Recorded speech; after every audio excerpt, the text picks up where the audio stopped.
"Old man, wrong place. This is a car auction, not a retirement home."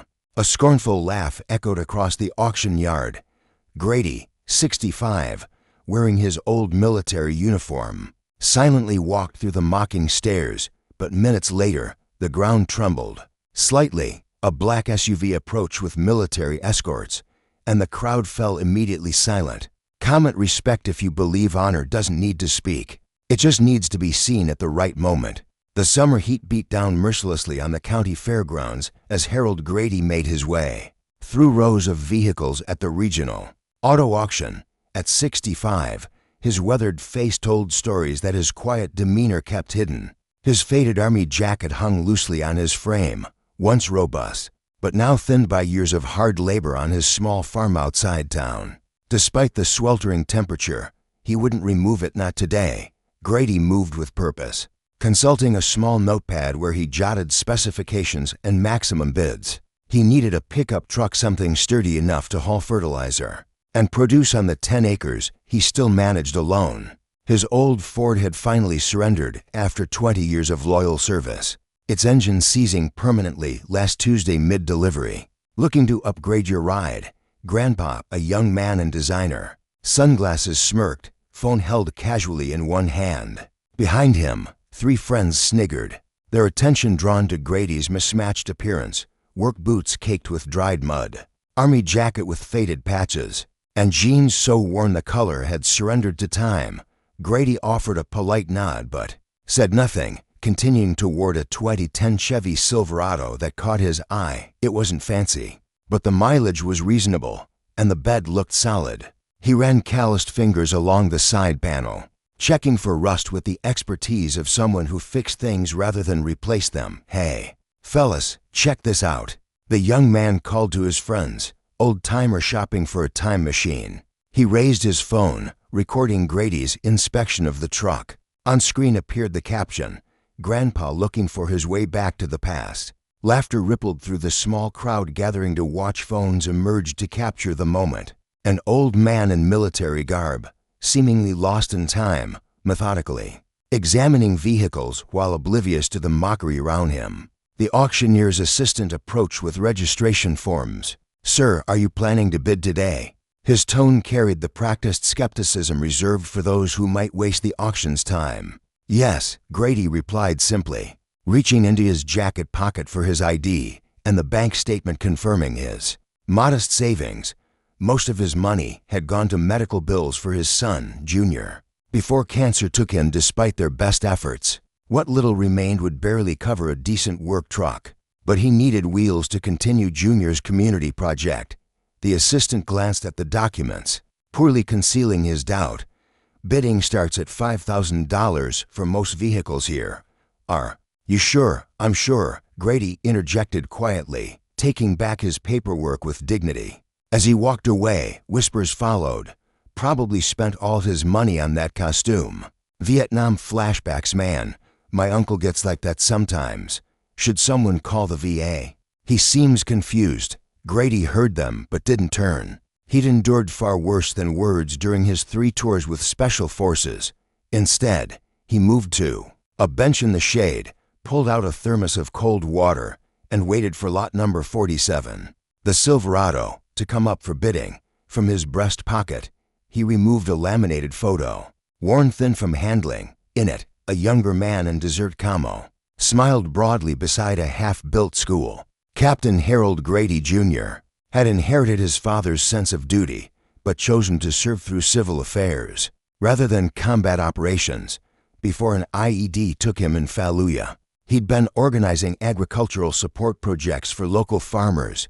Grady tucked the photo away. The truck wasn't just transportation, it was continuation.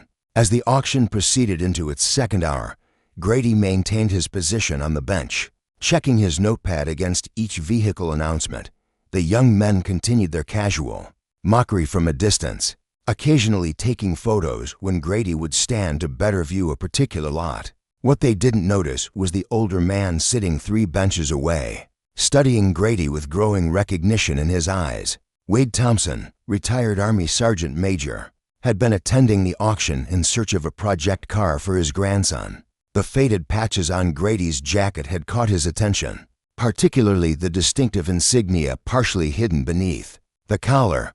When Grady shifted to take another drink from his thermos, the movement revealed a glimpse of tattooed numbers on his wrist. Not the crude markings of a prison stint, but the clean, precise coordinates familiar to special operators.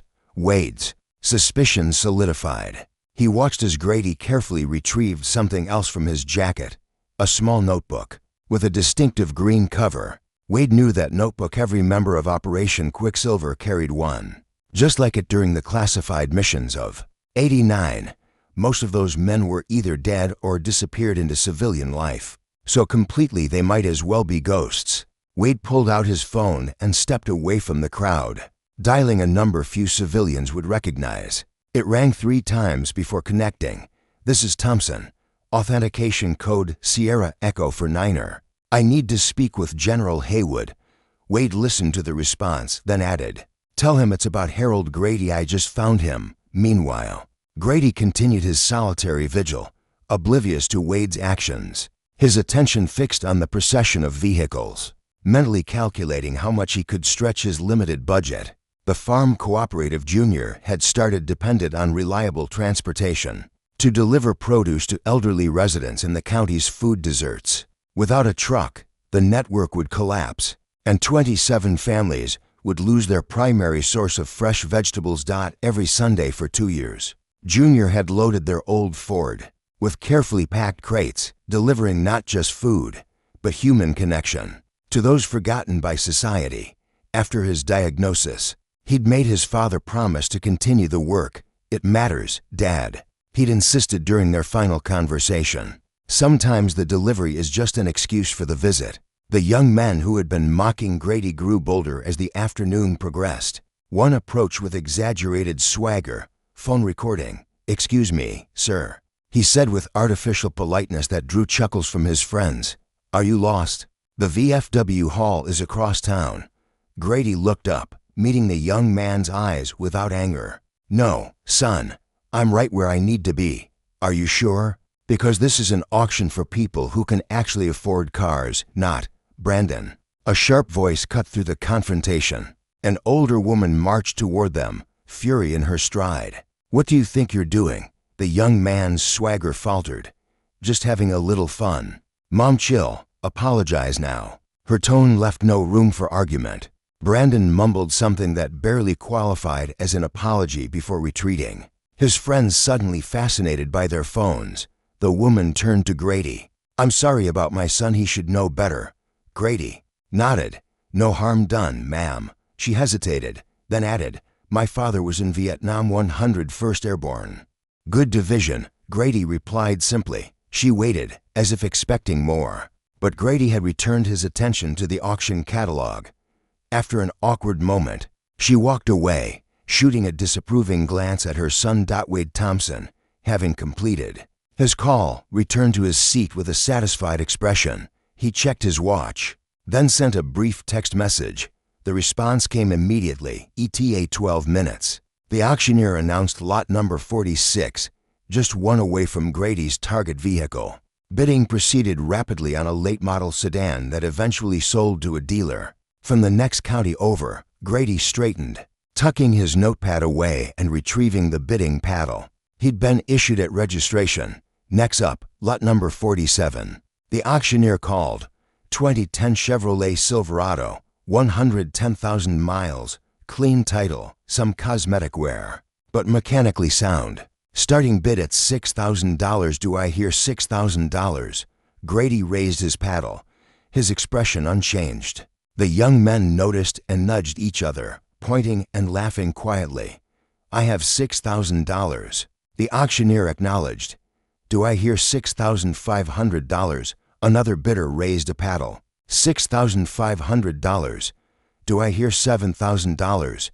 Grady raised his paddle again. This continued until the bid reached $8,500, the exact limit Grady had set for himself.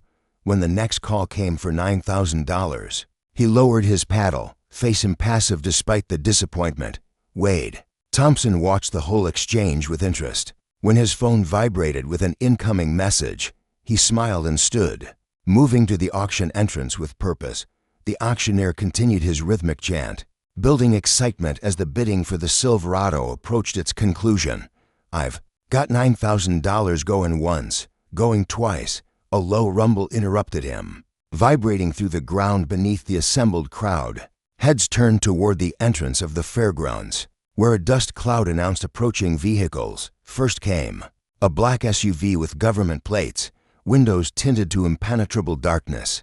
Behind it rolled the desert-tan Humvees, each bearing military markings and staffed with uniformed personnel. The procession moved with practiced precision through the surprised crowd. Coming to a stop near the auction block, the auctioneer fell, silent, microphone still raised, as the door of the SUV opened. A tall figure emerged, full dress uniform adorned with the insignia of a three-star general, ribbons and medals creating a tapestry of service across his chest.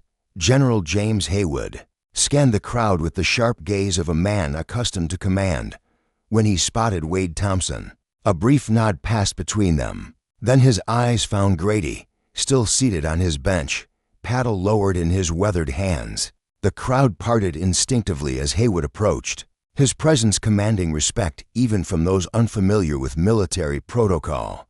The young men, who had mocked Grady earlier, shrank back, suddenly interested in appearing invisible. Haywood stopped directly in front of Grady, who slowly rose to his feet, recognition dawning in his eyes. "Jimmy," Grady's voice carried a rare note of surprise. The general stood at attention and rendered a perfect salute. "Master Sergeant Harold Grady, sir, permission to approach." Grady returned the salute with practiced precision that belied his years. "Granted," but dropped the formality. "It's been a long time." Their handshake transformed into a brief embrace, the kind shared by men who had faced death together.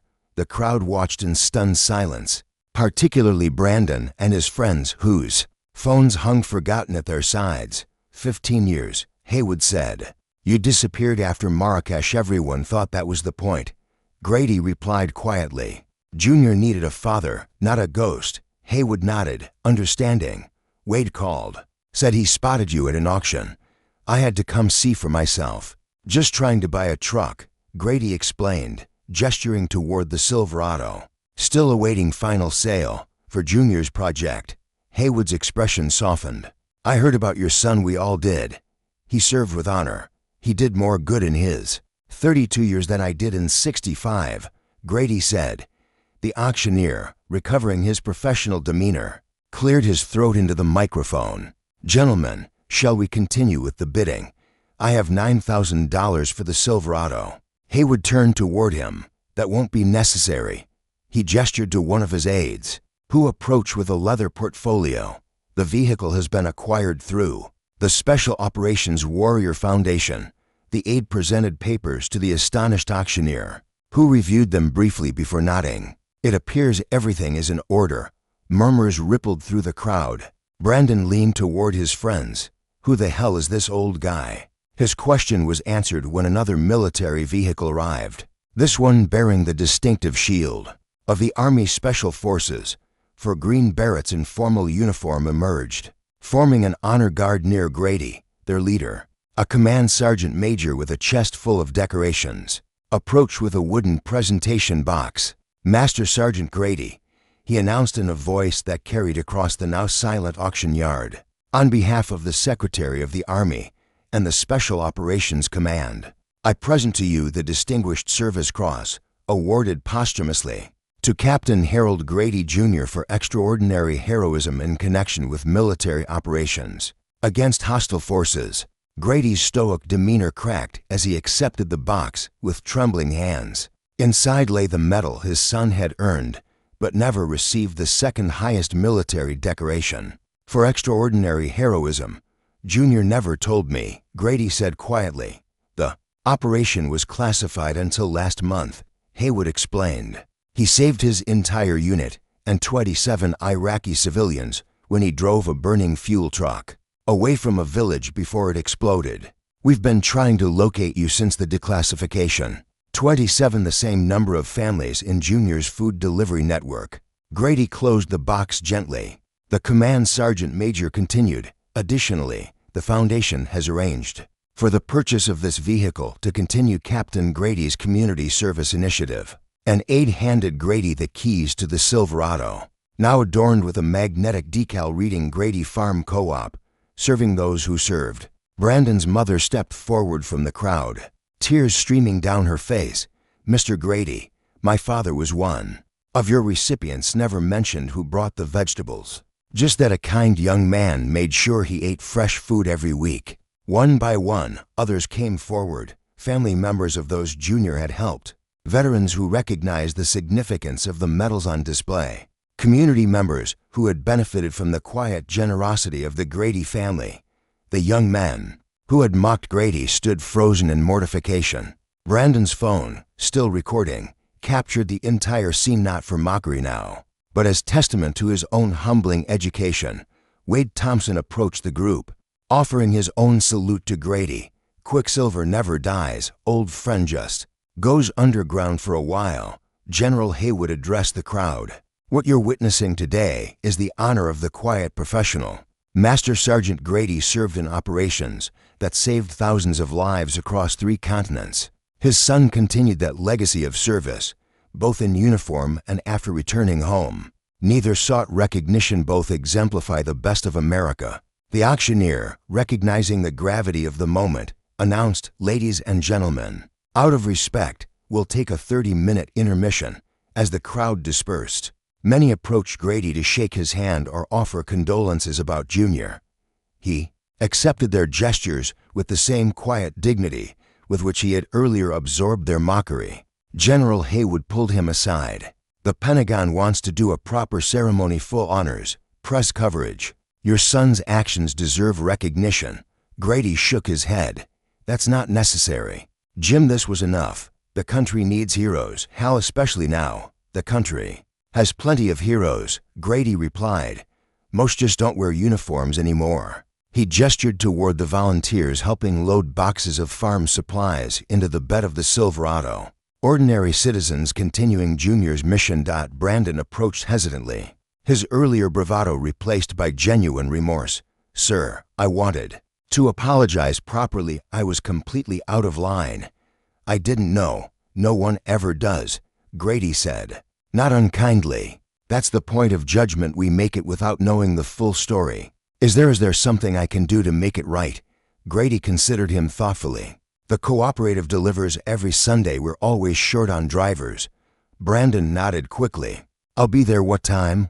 6 a.m. Vegetables don't pack themselves. When all the formalities concluded and the well-wishers departed, Grady stood alone beside his new truck.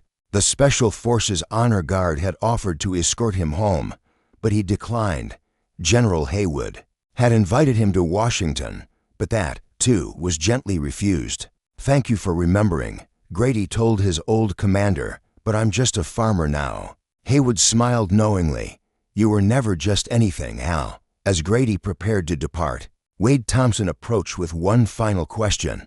"Was it worth it disappearing like you did?" Grady looked at Junior's medal, then at the decal on the truck door. "I got to be a father instead of a legend, so yes, every minute." The Silverado's engine rumbled to life, and Harold Grady drove away from the auction yard, an American flag decal on the rear window, catching the late afternoon sun. In the rearview mirror, he could see General Haywood rendering one final salute. By the following weekend, the story had spread throughout the county. The auction house hung a framed photograph of that day on their wall, Grady receiving the keys, surrounded by uniformed personnel, his weathered farmer's hands accepting his son's legacy. Beneath it, a simple inscription, "Sometimes the person in worn overalls is the finest among us." Brandon arrived at the Grady farm before dawn that Sunday, the first of many such mornings. Other young people followed, drawn by the story that had transformed from mockery to inspiration. When Brandon posted the unedited video with a simple caption, "I was wrong, he was worth listening to," the Silverado continued its weekly routes, delivering produce and connection to those who needed both. Grady never spoke of his military past again, returning to the quiet rhythm of farming. But visitors to his property might notice the Distinguished Service Cross, displayed prominently beside a photograph of Junior, not the soldier. but the smiling young man surrounded by grateful recipients of his food deliveries. Some battles are fought with weapons, others with kindness. The Gradys had mastered both. As the seasons changed, Grady's small farm flourished. The involvement of young volunteers like Brandon brought new energy and modern farming techniques that increased yields beyond what Grady could have managed alone. What had begun as Junior's personal mission expanded into a genuine community movement. The local newspaper ran a feature on the Grady initiative, focusing not on the military honors or the dramatic auction day, but on the quiet impact of regular food deliveries to isolated elderly veterans. Grady himself refused to be photographed or interviewed, insisting that the story wasn't about him. "This is Junior's legacy," he told the persistent reporter.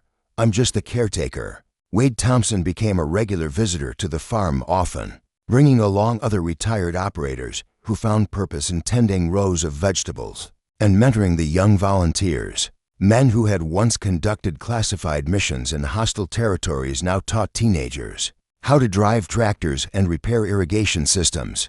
General Haywood kept his word about respecting Grady's wishes for privacy, though military records were quietly updated to reflect Master Sergeant Grady's status as retired rather than Mia, presumed deceased. A modest military pension began appearing in Grady's bank account. Back pay for 15 years. Official limbo. He used none of it for himself, instead establishing a scholarship fund in Junior's name. Brandon's transformation proved the most remarkable. The young man who had once mocked an old soldier became the farm's most dedicated volunteer, eventually enrolling in an agricultural program at the state university. His senior thesis focused on sustainable farming methods for small-scale operations serving food-insecure populations. "Mr. Grady changed my life," he told his professors. "He taught me that real strength doesn't announce itself, it just does what needs doing." 6 months after the auction, a sleek government car arrived at Grady's farmhouse. A woman in a tailored suit emerged, carrying a sealed envelope. "Master Sergeant Grady," she said formally, "I'm from the Department of Veterans Affairs. Your file has been reopened, and there are some matters requiring your attention." Grady invited her in, offered coffee, and listened patiently as she explained various benefits and services available to him. When she finished her presentation, he asked only one question: "Can any of this help the families we serve?" The VA representative blinked in surprise, then recovered admirably. "Actually, yes, there are several programs for elderly veterans that could complement your delivery service." By that evening, the Grady Initiative had gained official status as a VA partner organization, opening doors to resources that would extend its reach beyond the original 27 families. The following spring, as fresh crops emerged from the rich soil, Grady received another letter, this one bearing the presidential seal. It was an invitation to a White House ceremony honoring civilian service initiatives that supported veterans. Unlike previous invitations, Grady did not immediately decline this one. "Junior would have wanted me to go," he told Wade, "not for the recognition, but for the platform. There are veterans being forgotten in every county in America." When the day came, Grady wore no medals or military insignia, just a clean pair of overalls with a small embroidered patch bearing the Grady Initiative logo. He spoke briefly but powerfully about his son's vision of community care, about how delivery routes were mapped to ensure no veteran felt abandoned, about how young people and old soldiers found common purpose in service. As he concluded his remarks, cameras captured something those who knew Grady had rarely seen: a smile that reached his eyes as he looked toward the future rather than the past. That night, as Grady prepared to return to his farm, to the Silverado waiting to resume its routes, to the quiet work that defined his days, he paused by the Vietnam Veterans Memorial. In the polished black surface, he saw his reflection, no longer the ghost operator of classified missions, not just a grieving father, but something else entirely: a man who had found his way home. "I don't want anyone left behind. Everyone deserves to be heard and respected. If you believe that too, comment respect to show you stand for kindness and justice. Don't forget to follow the silent brave to spread more heartwarming stories that touch the heart."